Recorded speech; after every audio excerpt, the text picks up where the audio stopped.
Maths की दुनिया के असली हीरो रियल नंबर, और आज जानते हैं इसका मैजिक। तो मैं हूं पवन गुप्ता, आपका मैथ्स टीचर, लेकर आया हूं आपको क्लास 10th का चैप्टर नंबर 1 वास्तविक संख्याएं। तो चलो बच्चों देखते हैं। बच्चों क्लास 10th का जो चैप्टर नंबर 1 है मैथ्स का, उसमें जो रियल नंबर है इसका बेटा जो बेसिक है क्लास 9th के चैप्टर नंबर 1 में भी है ना। वहां से आपने उसका बेसिक सीखा, उसी के हम आगे से आप क्लास 10th में चैप्टर नंबर 1 देखते हैं, है ना। तो इसमें क्या है बच्चों, रियल नंबर। तो रियल नंबर को हम हिंदी में क्या बोलते हैं, वास्तविक संख्याएं। तो क्लास 9th में आपने पढ़ा है वास्तविक संख्याएं क्या होती हैं। मैं उसी को एक बार और आपके सामने रिपीट कर देता हूं, जिससे आपका रिवीजन हो जाएगा, है ना। तो सबसे पहले वास्तविक संख्या क्या है। तो वास्तविक संख्याएं वो होती हैं बच्चे जो परिमेय और अपरिमेय दोनों होती है, उसी को हम बच्चों क्या बोलते हैं, वास्तविक संख्याएं। तो देखिए वास्तविक संख्या में परिमेय और अपरिमेय संख्या शामिल होती हैं। तो हमें ये जानना होगा परिमेय क्या होती है। तो बच्चों परिमेय संख्या वो होती है जो p/q के फॉर्म में होता है ना। परिमेय कौन सी होती है बच्चों,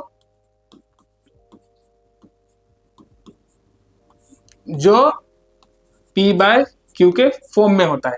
और यहां पर ये देखना होगा बच्चों, जो तुम्हारा q है वो 0 से बड़ा होना चाहिए, मतलब वो 0 नहीं हो सकता, है ना। वो नेगेटिव हो सकता है, पॉजिटिव हो सकता है ना, धनात्मक या ऋणात्मक हो सकता है, पर वो 0 नहीं हो सकता। उसी को हम क्या बोलते हैं बच्चों, परिमेय संख्या, है ना। जैसे मैं एग्जांपल लूं 2/3, 1/4, 1/5, मतलब जिसमें अंश और हर हो, है ना।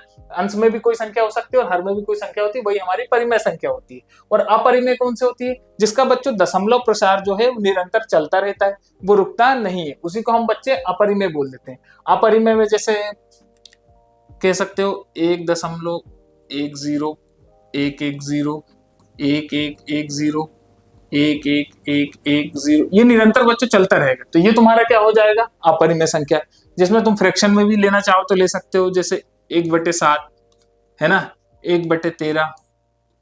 इस टाइप की जो बच्चों संख्याएं हैं वो क्या होती है, तुम्हारी अपरिमेय संख्या, जिसका दशमलव प्रसार निरंतर चलता रहता है और वो नॉन रिपीटिंग रहता है ना। मतलब रिपीट होगा लेकिन वो सेम संख्या रिपीट नहीं होगी। जैसे देखो दशमलव के बाद 1 0 फिर 1 1 0, तो ये तुम्हारा हर बार सेम संख्या नहीं आ रही है। परंतु तुम देखोगे जैसे परिमेय संख्या है, इसमें 1/3 है, 2/3 है, तो इसका दशमलव देखोगे आप तो क्या है, 0.66666 ऐसे ही चलता रहेगा, जिसको मैं बोल सकता हूँ 0.6 के ऊपर बार, है ना। तो ये तो तुम्हारी परिमेय हो जाएगी, क्योंकि यहाँ पे निरंतर एक ही संख्या है, तो ये तुम्हारी परिमेय हो जाएगी। परंतु अपरिमेय कौन सी होगी, जिसका दशमलव के बाद सेम संख्या नहीं है ना, वो रिपीट भी नहीं होती और उसका प्रसार रुकता भी नहीं है, वो तुम्हारी क्या हो जाती है, अपरिमेय संख्या, है ना। तो इसलिए हम कह सकते हैं कि वास्तविक संख्या है जो इसमें परिमेय और अपरिमेय दोनों आते हैं, जो कि तुम्हारे चैप्टर का नाम भी है वास्तविक संख्या है। तो वास्तविक संख्या परिमेय और अपरिमेय दोनों संख्याएं आ जाती है ना। और क्या होता है, वास्तविक संख्याओं को संख्या रेखा पर दर्शाया जा सकता है। हाँ जरूर दर्शाया जा सकता है। देखो कैसे, जैसे ये मान लो बच्चों क्या है, ये 0, 1, 2, 3, 4, 5, है ना। और 0 से ये राइट हैंड साइड का हो गया बच्चों, और लेफ्ट हैंड साइड भी देखोगे तो यहाँ -1, -2, ये यहाँ पे ऋणात्मक वैल्यू चलती रहती है ना। अब देखोगे जैसे परिमेय कौन सी होगी, तो 1 और 2 के बीच में लाखों, जितना तुम सोच नहीं सकते, जिसका कोई बच्चों अंत ही नहीं होता, उतनी इसमें परिमेय संख्या है। अपरिमेय संख्या भी उतनी ही है ना। तो इनके बीच की जो संख्याएं हैं उसी को हम परिमेय और अपरिमेय कहते हैं। क्लास 9th में आपने उसको संख्या रेखा पर दर्शाना सीखा भी है ना। उसी को हम क्या कहते हैं, परिमेय और अपरिमेय। परिमेय संख्या को तो आप इजीली दर्शा भी सकते हो, अपरिमेय जैसे √2, √3, √5, इन संख्याओं को आपने क्लास 9th में संख्या रेखा पर दर्शाना सीखा था। तो वही संख्या तुम्हारी क्या हो जाती है बच्चों, ये जो परिमेय और अपरिमेय, इसको हम संख्या रेखा पर भी दर्शा सकते हैं, जिसको हमने क्लास 9th में इसको दर्शाना भी सीखा था, है ना। इसलिए हम कह सकते हैं कि परिमेय और अपरिमेय संख्याओं को हम, जिसको हम वास्तविक संख्या भी कहते हैं, हम संख्या रेखा पर दर्शा सकते हैं। समझ गए। अब कुछ और बेसिक चीजें हैं बच्चों जो मैं तुम्हें बताता हूं। जैसे वास्तविक संख्याएं धनात्मक और ऋणात्मक हो सकती है, जरूर हो सकती है, क्योंकि देखो अभी में हमने क्या पढ़ा कि हम वास्तविक संख्याओं को बच्चों संख्या रेखा पर दर्शा सकते हैं, है ना।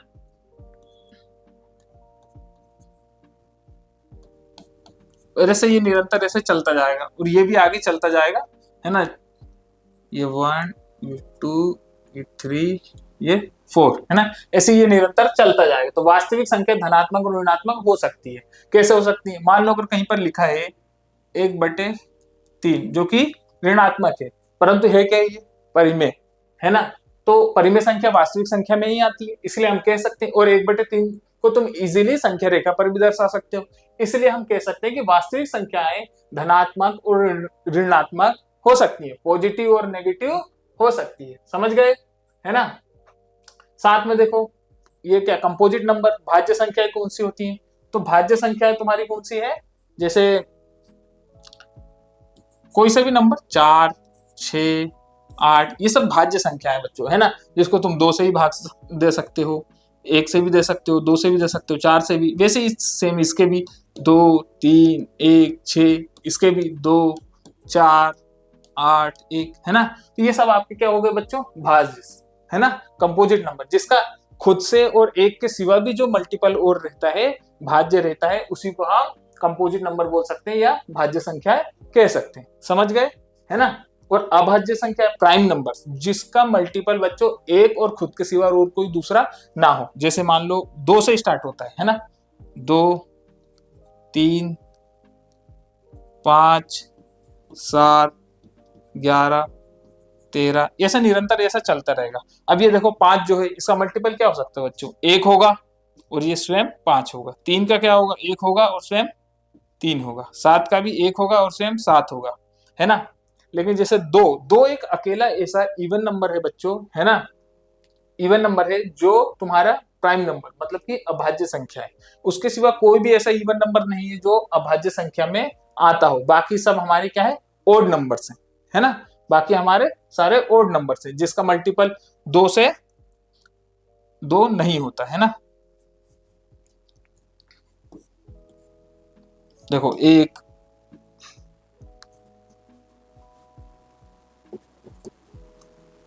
और 7, है ना। लेकिन 2 एक ऐसा है इवन नंबर है, परंतु किस में आ जाता है? वो प्राइम नंबर में। क्यों आ जाता है बच्चों? प्राइम बोलो या अभाज्य, दोनों का एक ही मतलब है, क्योंकि 2 का मल्टीपल सिर्फ 1 होता है और 2 होता है, इसके सिवा कोई दूसरा नंबर नहीं होता है ना। अब जैसे आपको अगर कोई दूसरा लगे, जैसे 12, तो 12 देखो क्या है बच्चों, जिसमें तुम देखोगे 2 भी है इसका मल्टीपल, 3 भी है, 4 भी है, 6 भी है, और 12 भी है, और 1 तो है ही, है ना। तो इसलिए मैं इसको प्राइम नंबर नहीं कह सकता। ये आ जाएगा तुम्हारा किसमें? कंपोजिट नंबर्स में, भाज्य संख्याओं में, है ना। अभाज्य संख्याओं में प्राइम नंबर वो है जो तुम्हारे 2, 3, 5, 7, 11, 13 ये सब हो जाते हैं, है ना। कुछ और बेसिक चीजें और देख लो आप लोग। जैसे अगर मैं आपसे कहूं कि, है ना, पूर्णांक क्या होते हैं? पूर्णांक क्या होते हैं? तो पूर्णांक क्या होंगे बताओ? जो हमारे नेगेटिव भी है और पॉजिटिव भी है, जिसको हम इंग्लिश में क्या बोलते हैं बच्चों? इंटीजर,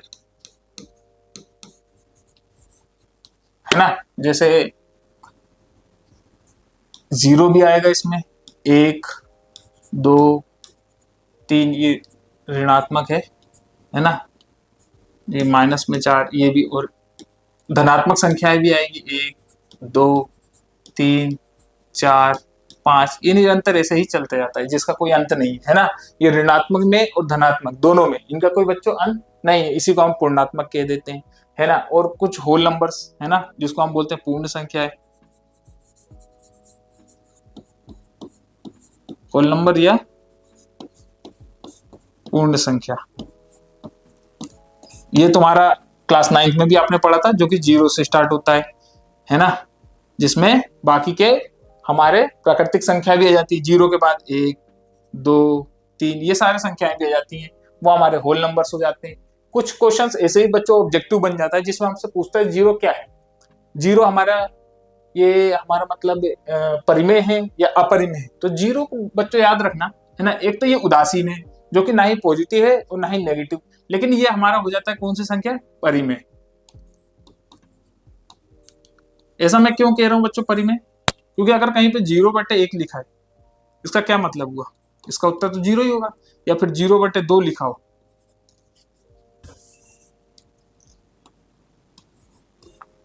तो इसका उत्तर भी 0 ही होगा, है ना। लेकिन इसके हर में 0 से बड़ी संख्या है ना, 0 नहीं है ना, तो वो क्या हो जाएगा? हमारा पूर्णांक। लेकिन अगर मान लो बच्चों 0/0 हो गया, या फिर किसी भी संख्या के नीचे अगर 0 हो गया ना तो वो हमारा हमेशा क्या हो जाता है बच्चों, इनफाइनाइट, है ना, अनंत, जिसका उत्तर फिक्स नहीं है। समझ गए?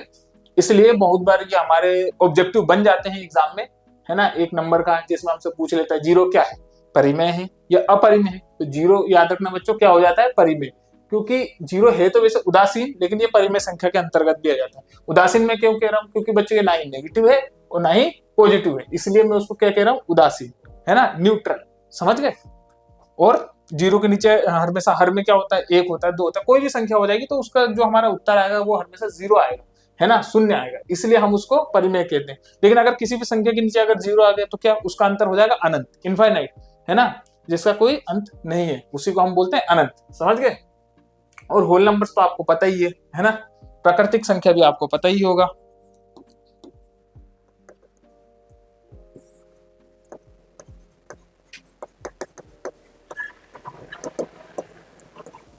जो कि 1, 2, 3, 4, 5 और ये अनंत ऐसे ही चलता जाएगा, जिसका कोई अंत नहीं है ना। समझ गए? वो आपकी प्राकृतिक संख्या है। प्राकृतिक संख्या याद रखना बच्चों हमेशा 1 से स्टार्ट होती है ना। होल हमारे कहाँ से स्टार्ट होते हैं, होल नंबर कह लो या फिर पूर्ण संख्या कह लो, वो हमेशा शून्य से स्टार्ट होते हैं। हमारे पूरे प्राकृतिक संख्या होल नंबर में आते हैं, है ना। बहुत बार इस पे भी ऑब्जेक्टिव बनता है, ये बन जाता है कि क्या सारे प्राकृतिक संख्या होल नंबर होते हैं, तो हाँ होते हैं। इसका उत्तर आएगा हमारा हाँ या यस, है ना। क्या सारे होल नंबर हमारे प्राकृतिक संख्या होते हैं, तो इसका उत्तर होगा नहीं। क्यों? क्योंकि बच्चों होल नंबर हमारा कहाँ से स्टार्ट होता है, 0 से, और 0 हमारा प्राकृतिक संख्या में नहीं आता, इसलिए हम इसका उत्तर क्या देंगे, नहीं, है ना। तो आप उम्मीद है ये समझ गए होंगे कि प्राकृतिक संख्या क्या है, होल नंबर क्या है, पूर्णांक क्या है ना।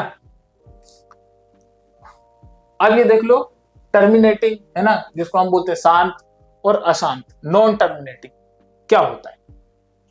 तो टर्मिनेटिंग बच्चों वो होता है जिसका दशमलव प्रसार है ना एक सीमा के बाद रुक जाता है। जैसे मान लो कहीं पे लिखा हो 1/2, तो अगर मैं 1 को बच्चों भाग दूंगा, है ना, 2 से, तो क्या यहाँ 0 दशमलव लगा के यहाँ पे 1 0 बढ़ाऊंगा, तो 2 5 10, है ना। तो देखो तुम्हारा दशमलव प्रसार क्या हुआ, रुक गया। 1/2 का क्या रिजल्ट आया, 0.5। अगर मान लो बच्चों कहीं पे हो 1/4, तो भी देखना इसका दशमलव प्रसार रुक जाएगा। 1 ये लिखा, 4 दशमलव लगा के एक यहाँ 0 बढ़ा सकता हूँ, 4 दूनी 8, ये बचा कितना बच्चों, 2। फिर यहाँ पे अगर दशमलव लगा है तो 1 शून्य हम अपनी तरफ से यहाँ लगा सकते हैं, उससे कोई फर्क नहीं पड़ता। हाँ, लेकिन अगर हमें 2 शून्य लगाना हो तो भाग में इस बात का ध्यान रखना, अगर 2 शून्य लगाना हो तो 1 शून्य हमारे यहाँ पे भी लगाना पड़ेगा, यहाँ पर। समझ गए? तो 4 पंजे 20, है ना। इसका हमारा उत्तर क्या है बच्चों, 1/4 का 0.25। तो इसका भी देख लो, दशमलव के बाद बस कितने, 2 अंक आए हमारे, यहाँ पे दशमलव के बाद 1 आए। ठीक वैसे ले लो, अगर 1/8 लोगे मान लो, है ना, तो इसका भी ऐसे ही करोगे, दशमलव लगा के 1 शून्य लगाओ, 8 एकम 8, बचा कितना, 2। 1 शून्य हम अपनी तरफ से लगा सकते हैं दशमलव के बाद, है ना। 8 दूनी 16, बचा कितना बच्चों, 4। फिर हम एक और शून्य यहाँ लगा सकते हैं, तो कितना होगा, यहाँ मान लो यहाँ पे 40 है, तो 8 5 40, ये हमारा खत्म। इसका भी दशमलव प्रसार देखो आपका क्या हुआ, 1/8 का 0.125। तो ये हमारा था शांत, इसी को हम बोल देते हैं शांत, टर्मिनेटिंग। समझ गए? क्योंकि जिसका इसका दशमलव के बाद जो प्रसार है वो एक सीमा के बाद रुक जा रहा है। यहाँ दशमलव के बाद 1 वैल्यू है, यहाँ दशमलव के बाद 2, यहाँ दशमलव के बाद 3, लेकिन रुक गया। समझ गए? अब यही आप कुछ भी ले लो, बहुत सारे ऐसी संख्या है जो मैं आपको दिखा सकता हूँ। जैसे मान लो अगर 1/5 लोगे या 1/25 ले लो तो भी, है ना, अगर ऐसे करोगे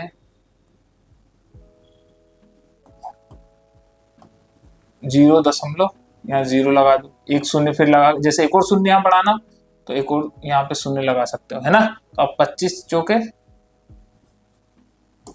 100, और ये देखो आपका कैंसिल हो गया, मतलब आया क्या आपका 0.04, है ना। एक बात और याद रखना, कि दशमलव के बाद जो हमारी संख्या है उसको मैं ऐसा नहीं बोल सकता कि 0 या 0.25, ऐसा नहीं बोल सकता, ये हमारा प्रोनाउंसिएशन गलत हो जाएगा। तो इसको हम हमेशा बोलेंगे 0.25, इसका 0.125, मतलब दशमलव के बाद की जो संख्याएं हैं उसको हम कभी ऐसे कंप्लीट ऐसे नंबर्स में नहीं बोलते कि 125, ऐसा नहीं बोलेंगे, इसको हम बोलेंगे 0.125, है ना, समझ गए। इसलिए मैं इसको बोलूंगा 0.04, समझ गए, या 0.04, जो भी हिंदी इंग्लिश जिसमें आपको यूज करना, समझ गए। तो ये हमारा था टर्मिनेटिंग, जिसका दशमलव प्रसार एक सीमा के बाद जाकर रुक जाता है, समझ गए, है ना।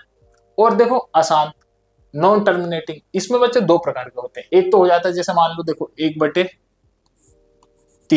तो इसका दशमलव प्रसार आप जो देखोगे वो क्या होगा, जैसे 1 को लो, 3 से भाग दोगे, शून्य लगाओगे, 3 तिया 9, बचेगा कितना बच्चों,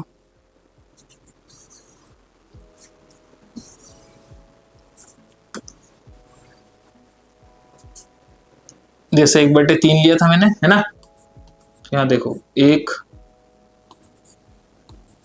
दशमलव लगा के एक शून्य बढ़ा सकता हूं, तो 3 तिया 9, बचा कितना बच्चों 1, फिर एक शून्य लगा सकता हूं तो 3 तिया 9, फिर एक शून्य लगा सकता हूं, ऐसे ये चलता रहेगा, इसका कोई अंत नहीं है, क्योंकि एक हमेशा हमारा रिमाइंडर बचेगा, है ना। रिमाइंडर बचने के कारण हम एक शून्य लगाएंगे और ऐसे ही वो निरंतर चलता रहेगा, इसलिए इसी को बोलते हैं हम अशांत आवृत्ति, है ना। देख लो, तो ये निरंतर ऐसे 3 चलता रहेगा, जिसका रिजल्ट हम 0.3 के ऊपर ऐसे बार लगा सकते हैं। तो ये हो गया हमारा। लेकिन हमारा 1/3 किस में आता है बच्चों, परिमेय या अपरिमेय, तो ये आता है हमारा परिमेय में, है ना। अब मैं फिर बताऊंगा, देखो अपरिमेय कौन सा आता है। जैसे मान लो कहीं पर लिखा बच्चों 1/7, तो इसका देखो क्या होगा, ये मैंने लिख दिया 7, सॉरी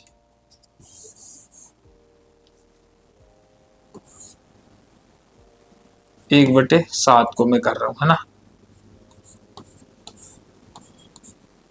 0 दशमलव, यहाँ 0 लगा दूंगा, दशमलव लगाने के बाद एक शून्य मैं लगा सकता हूँ, 7 एकम 7, बचा कितना 3, फिर यहाँ पे एक और 0 लगा दिया मैंने, 7 चौक 28, है ना।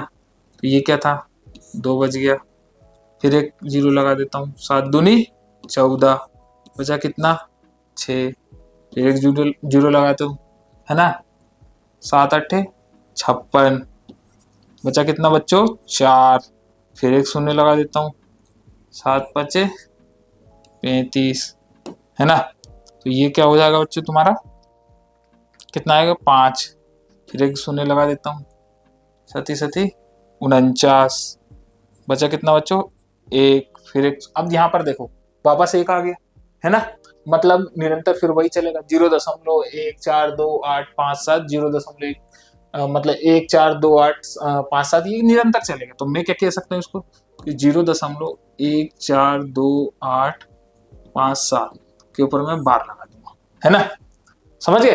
तो ये मैं बार लगा, इसका मतलब ये रिपीट हो रहा है, यही संख्या है वापस निरंतर चलती रहेगी। तो ये मेरा आसान प्रवृत्ति का तो है, लेकिन ये नंबर्स रिपीट हो रहे हैं, इसलिए ये मेरा किस में आ जाएगा, ये आ जाएगा परिमेय में।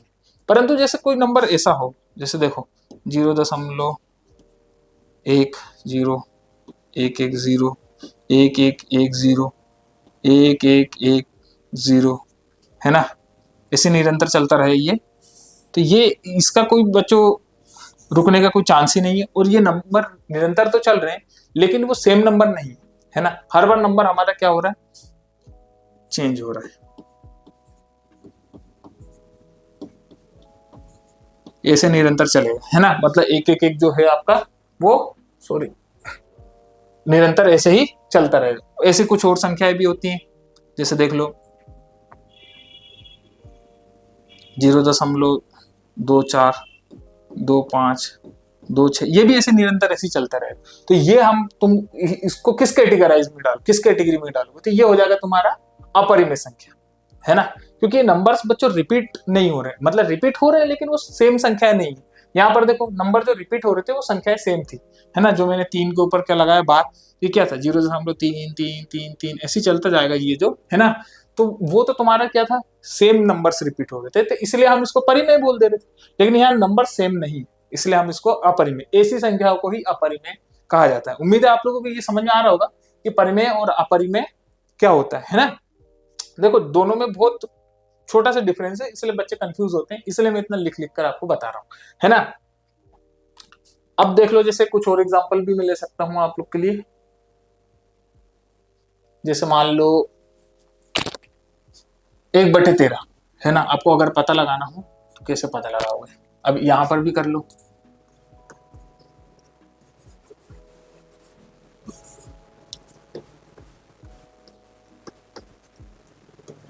यहाँ 0 लगाओ, क्यों 0 लगाओगे, क्योंकि ये 13 से छोटा है ना, तो इसलिए हम दशमलव लगाकर एक 0 लगा सकते हैं। अब इसके बाद अगर मुझे एक और यहाँ शून्य लगाना है तो यहाँ पर भी एक शून्य लगाना होगा, है ना। 13 सत्ते 51, 91, कितना है बच्चों, 9, है ना। फिर एक शून्य यहाँ लगा सकता हूँ, है ना, कितना हो गया, 13 छंग 78, बच्चा कितना बच्चों, 80, 12। फिर एक शून्य लगा सकता हूँ, है ना, 13 नाम 117, बचा कितना, 3। फिर एक शून्य, सॉरी